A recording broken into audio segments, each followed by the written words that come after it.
So here's another second order differential equation. You have this as d squared y by dx squared minus 6 dy dx plus 25y equal to 0. You're given these two conditions, y of 0 equal to 1 and y prime of 0 equal to what there?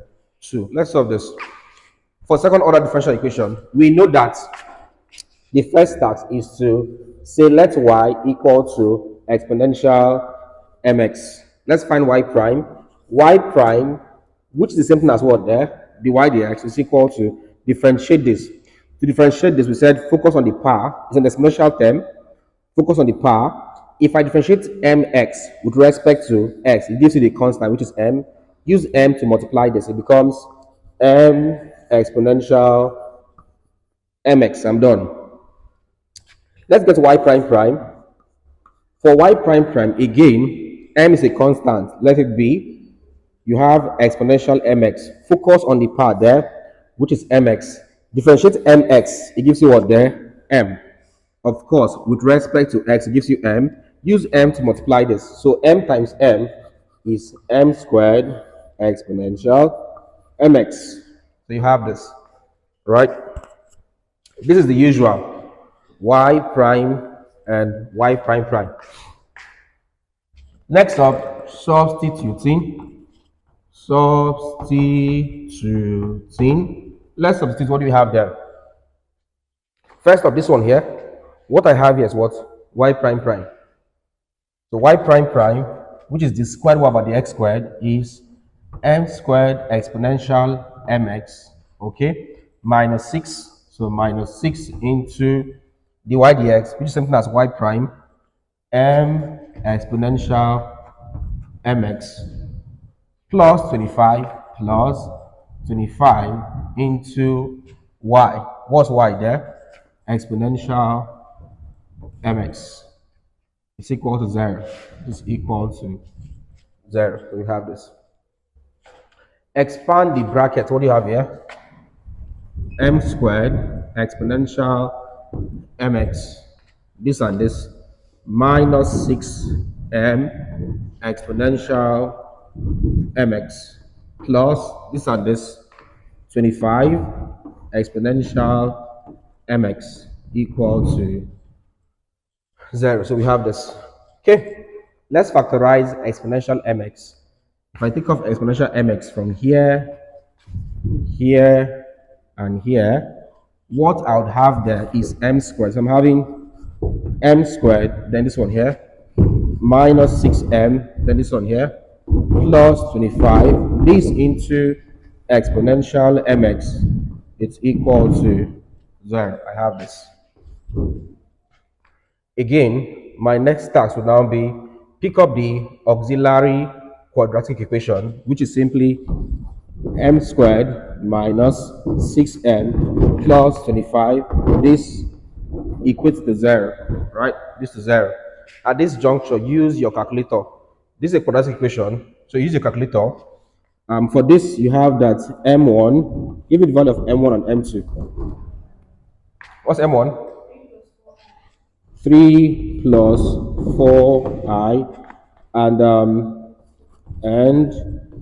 m2 is equal to what there? 3 minus 4i. 3 minus 4i. You have this. All right, so with this, we can now get a linearly independent solution. The linearly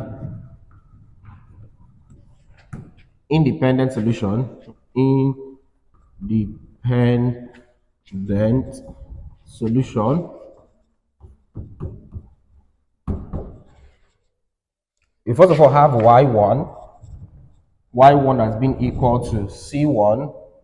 Sorry, y1 is equal to exponential ax. This is, for this, what I have here, it's a complex root. And for a complex root, we said you have your value as y1 as equal to what there? Exponential ax, then cos bx. That's y1. Where a is the real part. So this is a. A is equal to 3 and b is equal to 4. That's it. A is 3, b is 4. irrespective of the plus or minus. So exponential ax, a is 3, so exponential 3x cosine of bx, b is 4 times x. This is right. So here's y1, okay, 4x, and we have that y2 will be equal to the same thing here, exponential ax 3x, but cos becomes what there? Sine of bx. That's 4x. So I have this. So these are the two linearly independent solutions. Let's now get the general solution. See, the general solution is what's general solution? Y of x. So y of x is equal to y of x is equal to what? C1 into y1. C1 times y1. What's the value of y1? Exponential 3x cosine of 4x. So C1 times y1 plus C2 times value of y2 exponential 3x sine of this 4x. All right, I have this. So basically, this becomes the general solution, but we have to still find the value of C1 and C2 using the given conditions. This one here. So I'll say to find the value of C1 and C2 using the conditions. All right. To find the value of C1 and C2 using the conditions. Let's start with the first condition there. Let's start with y of 0. Y of 0 is equal to 1. What does this mean? It means that at x equal to 0, that y is equal to what there? 1. Let's substitute. Substituting.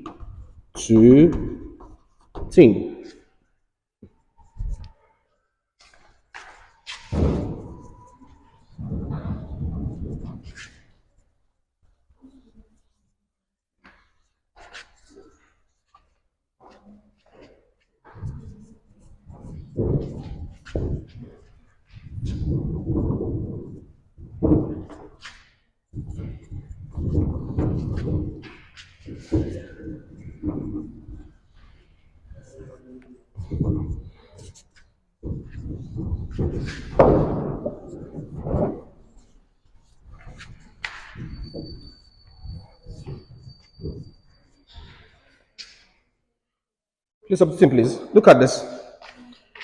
Y is 1. Look at this. Y is 1. You have that 1. Y.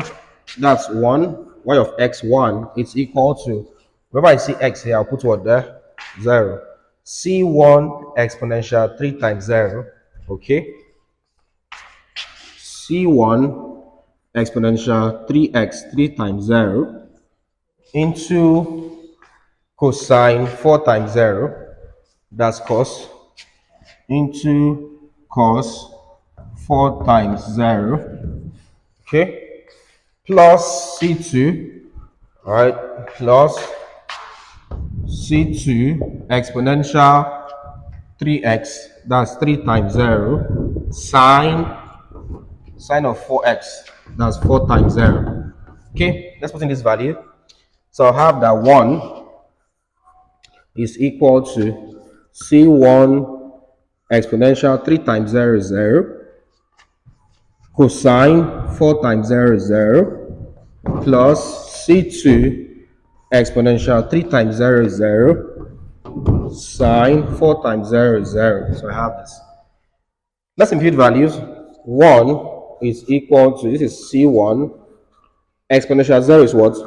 1, cos 0 is what there? 1, plus C2, exponential 0 is what there? 1, sine 0 is what there? 0. In essence, I have that 1 is equal to C1 times 1 times 1 gives you what there? C1 plus C2 times 1 times 0 gives you what there? 0. From here, what's the value of C1? C1 from here is equal to 1. All right, we've gotten C1. Let's get C2. Let's get C2. Please clean. I want to clean everything. We need. Okay, that's for C1. Before then, let's get C2. For C2, what do you have there? For C2, let's see the second condition. Second condition, please give me second condition again. Y prime of 0 is equal to 6.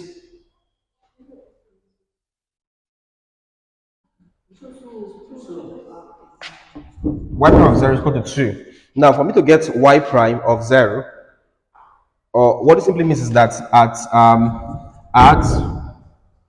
x equal to 0, what's y prime? Y prime is 2. So I have to fix this into the y prime equation. The thing here is that I don't have a value for y prime yet.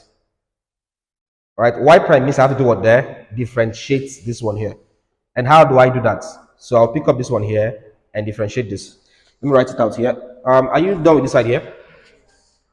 I want to differentiate this. Let me copy the value of. Let me copy the value of y again. We said y of x is equal to what there? C1 exponential 3x cos 4x plus C2 exponential 3x sine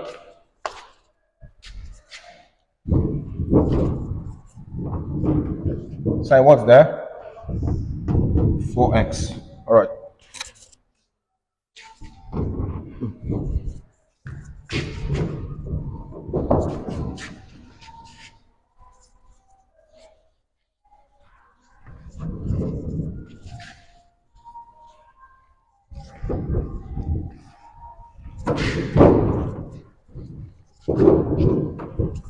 Please check if that's not still recording.